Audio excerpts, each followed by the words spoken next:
Personal branding in the modern day of social media.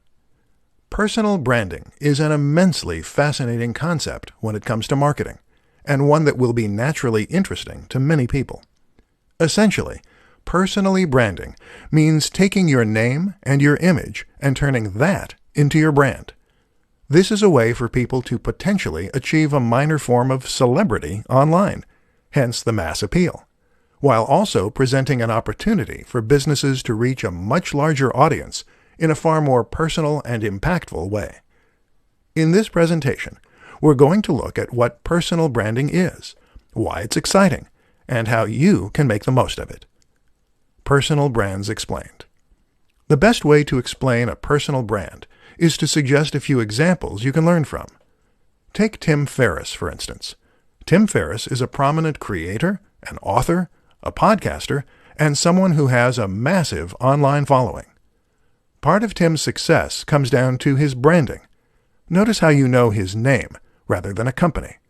The same goes for someone like Tony Robbins, or perhaps Pat Flynn. These are people whose names come first. Elliot Hulse or the Hodge twins are similar examples, as are many more YouTube personalities. If you choose to create a personal brand, then the name of your social media account is your name.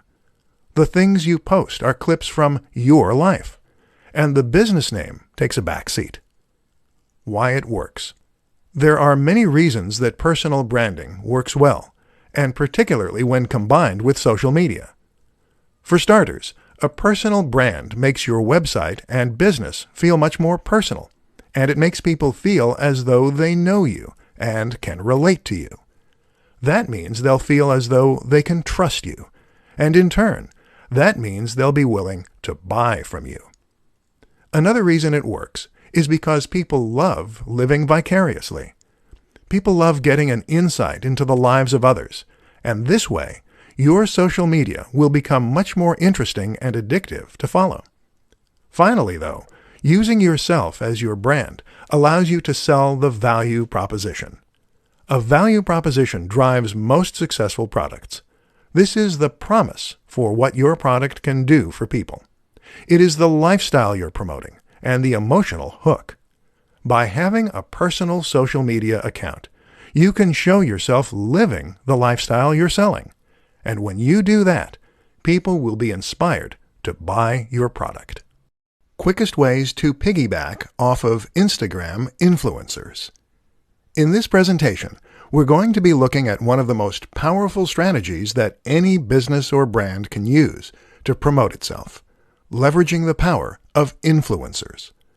An influencer is someone who has already amassed a large number of followers and trust on social media.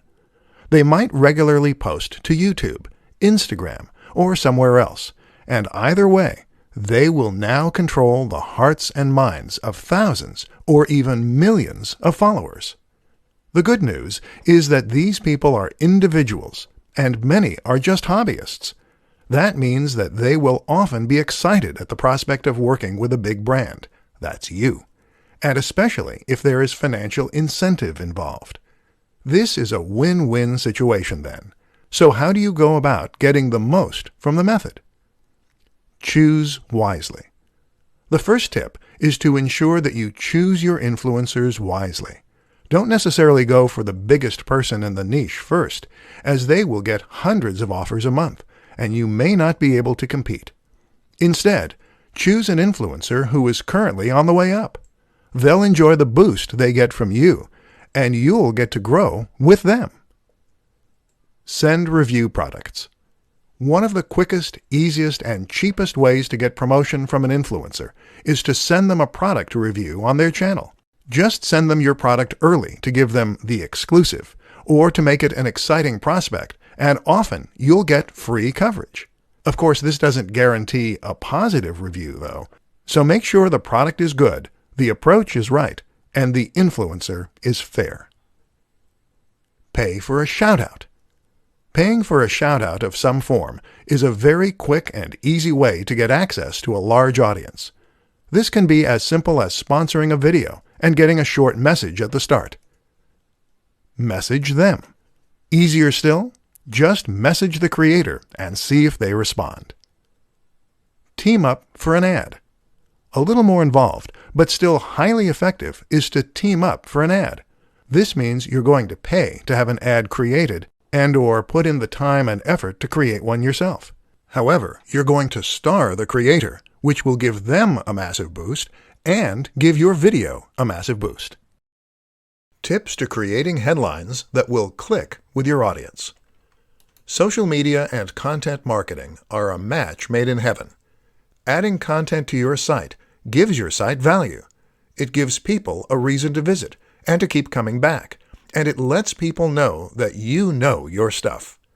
This is how a one-time visitor becomes a full-time subscriber and fan. But while content can do a lot of good, it's only effective if it is found. And this is why posting your new articles and blog posts to social media is a great way to generate interest and drive visitors. This is only useful, however, if the people who see those posts actually click on them. In this presentation, we'll take a look at why that doesn't always happen, and at what you can do to ensure that it does next time. As you might have guessed, it all comes down to the title. The place you need to look to for inspiration is clickbait. Clickbait is a term used to describe a certain type of article that has been designed specifically to try and attract as many clicks as possible. Unfortunately, the term tends to be somewhat derogatory, and the reason for this is that in most cases these articles don't deliver on their promise. They promise the world and purposefully sound highly inviting, but then when the user clicks on them, they tend to be disappointed with the results. What we need to learn as creators is how to use the same practices as clickbait to get attention, while still not misleading our visitors. So what do clickbait titles do to get people to click? Often, the number one strategy is to use a sense of suspense, mystery, and excitement. So these titles will very often, in some way, tempt the visitor to click. They might do this by leaving out a key detail, or by alluding to something exciting within. Examples include, Top 10 Ways to Lose Weight. Number 4 is life-changing. A woman walks onto a train. What happens next will blow your mind. The best of these, though, will gain an emotional reaction by suggesting that there is some hidden secret or life-changing fact inside. The former example does this to an extent, as does the classic, lose weight with this one easy trick. The problem is that these articles rarely have any useful tip or trick to share. And that's where we're going to be different. Instead of promising something vague, do your research and find something genuinely useful, interesting, and specific that you can share. And then use that in order to promote your articles. Use the precise name or a stat or anything else that makes people eager to click, but make it based on actual research.